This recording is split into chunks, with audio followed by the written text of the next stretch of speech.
Hello everyone, myself Deepak Tripathi from Netaji Subhash Chandra Bose Medical College Jabalpur, MBBS second year student.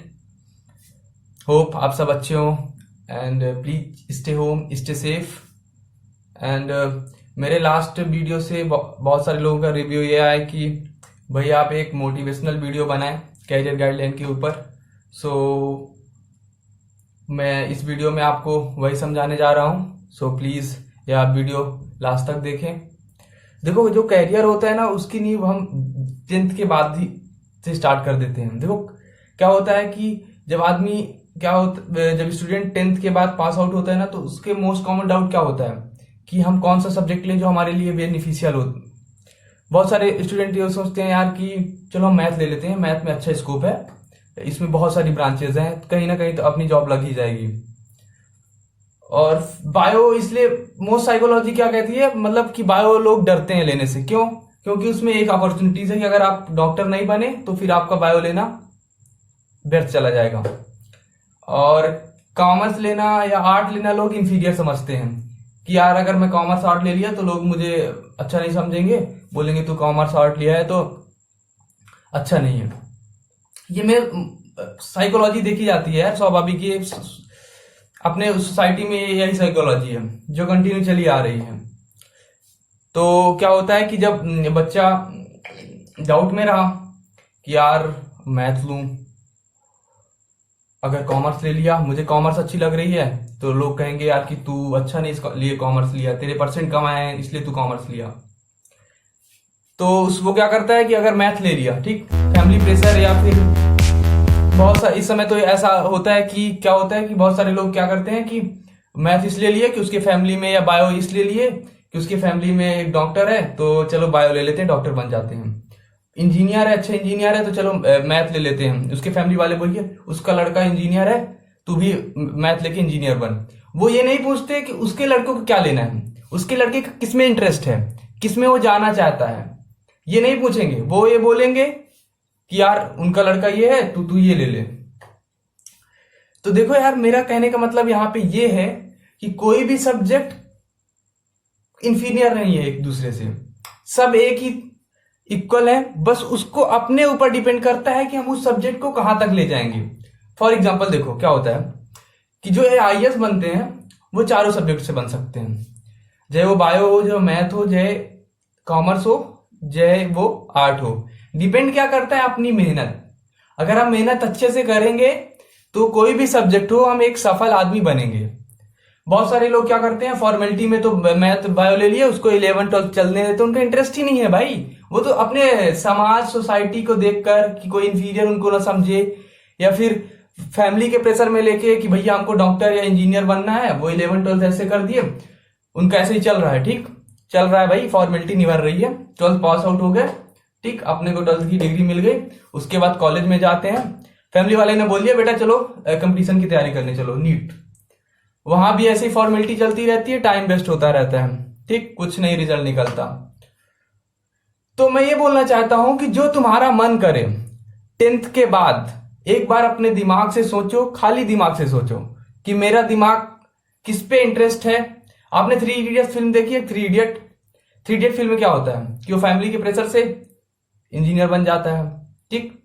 उसको जो problem face होती है during the academic session, वो आपने सब देखी है. तो मैं यही बात आपको समझाना चाहता हूं कि आपको खुद को डिसाइड करना पड़ेगा कि आपके लिए कौन सा सब्जेक्ट बेनिफिशियल है और कौन सा नहीं. आप इंफीरियरिटी सुपीरियरिटी पे मत जाइए, आप जॉब अपॉर्चुनिटीज पे मत जाइए कि मैथ लेंगे. बहुत सारे ऐसे लोग हैं जो मैथ लेके अनएम्प्लॉयड हैं. इसलिए आप जो आपका दिल और दिमाग का है उस पे आप जाइए, जिस पे आपका इंटरेस्ट हो आप वो सब्जेक्ट चूज करिए. इवन आफ्टर की 12th के बाद क्या होता है कि पर्टिकुलर सब्जेक्ट में मतलब बहुत सारे चांसेस रहते हैं, जैसे कि मैथ में इंजीनियर बनना, बहुत सारे चांसेस हैं. बायो में डॉक्टर बनना, एग्रीकल्चर से वो करना, फार्मास्यूटिकल कंपनी भी फार्मेसी कर लेना. तो मेरे कहने का मतलब ये जरूरी नहीं है कि आप एक डॉक्टर या फिर एक इंजीनियर बन के ही आप एक सफल कहलाएंगे. कुछ भी आप करिए, उसमें अपना बेस्ट दीजिए. क्योंकि दोस्त, मैं आपसे बोलना चाहता हूं, जिंदगी एक बार मिलती है. जो 3 साल होते हैं ना, 10th 11th 12th, ये जिंदगी को बना देते हैं. इसलिए आप आप बेजोड़ मेहनत कीजिए। आप इसमें मत पड़िए कि सोसाइटी क्या कहेगी, फैमिली वालों के उसमें अगर आप फैमिली सपोर्ट नहीं कर रही है, अगेन मतलब इन द सेंस दैट कि ये बोल रही है बेटा तू मैथ ले और तुम्हारा मन दूसरा सब्जेक्ट का है, तो आप समझाओ और जो आपका मन कर रहा है आप उस पे जाओ। मेरे कहने का मतलब ये है कि देखो क्या होता है कि अपन क्या करते हैं, जब न्यूबॉर्न बेबी होता है तो इनिशियल 3 इयर्स के लिए क्या होता है, उसकी मालिश की जाती है। क्यों मालिश क्यों की जाती है?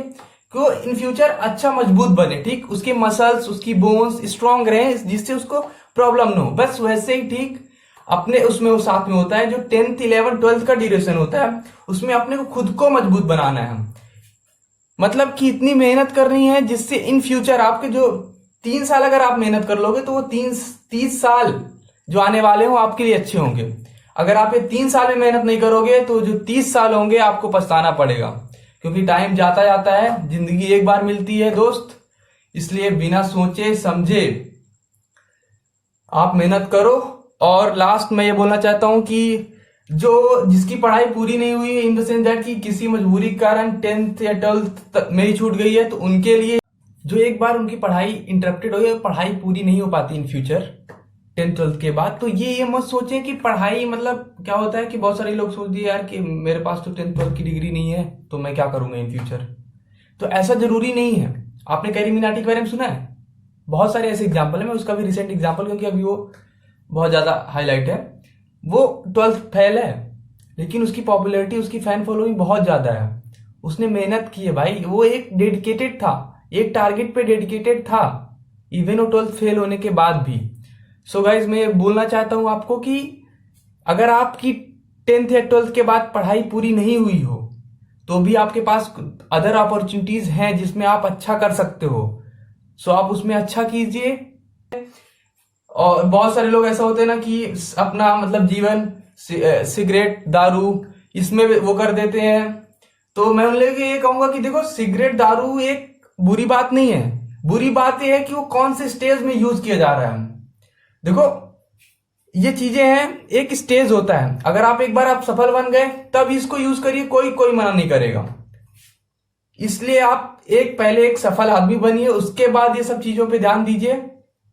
और सेकंड वो लोग जो लोग बहुत सारी मतलब इन द सेंस होता है ना कि मतलब लोग कहते हैं यार कि मेरा लक नहीं था इस कारण से मैं ये टारगेट अचीव नहीं कर पाया। देखो यार लक मैं मानता हूं डिपेंड करता है, बट वो 2 या 3% होता है। 97% 96% तुम्हारी ऑलमोस्ट मेहनत होती है। इसलिए मेहनत करो, लक अपने आप आएगा। और सपोज दैट ये फेलियर अगर होता है तो उससे घबराने की बात नहीं है। एक बार फेलियर अगर हुआ, दूसरी बार, तीसरी बार, चौथी बार कब तक होगा? आपने गोरी की कहानी सुनी है? मोहम्मद गौरी में क्या होता है कि 17 बार अटैक करता है, 17वें बार उसको जाके वो होता है सफलता मिलती है। इसलिए लगे रहो। अगर आपको एक बार सफलता मिली भी नहीं है या आप असफल हुए हो तो उसका यह मतलब नहीं कि जिंदगी आपको बार बार असफलताएं दिखाएंगी। मेरे कहने का मतलब यह है कि अगर आप एक बार असफल भी हो गए हो तो उसको फिर से ट्राई करिए, नया कॉम्बिनेशन लाइए, नई चीजें लाइए जिंदगी में। और मैं एक चीज आपसे बोलना चाहूंगा कि आप खुद मोटिवेट होइए, छोटी छोटी चीज करिए जिससे आपको खुशी हो। आप एक स्टेप बढ़ाइए जिंदगी के, एक स्टेप एक सीढ़ी पूरी इकट्ठा नहीं चढ़ी आती है। आप समझ रहे हो ना? अगर आपको छत की सीढ़ी चढ़ते हो आप तो उसमें क्या होता है कि एक एक करके चढ़ते हो ना, वैसे भी जीवन की ऐसी ही शैली है कि आपको एक सीढ़ी चढ़नी पड़ेगी। सो गाइस, और गाइस यदि आपको वीडियो अच्छा लगा हो तो प्लीज शेयर करिए, सब्सक्राइब करिए और हाँ बेल आइकन को दबाना मत भूलिए, क्योंकि नेक्स्ट सैटरडे मेरी फिर से वीडियो आने वाली है। Bye bye, thank you guys, good night.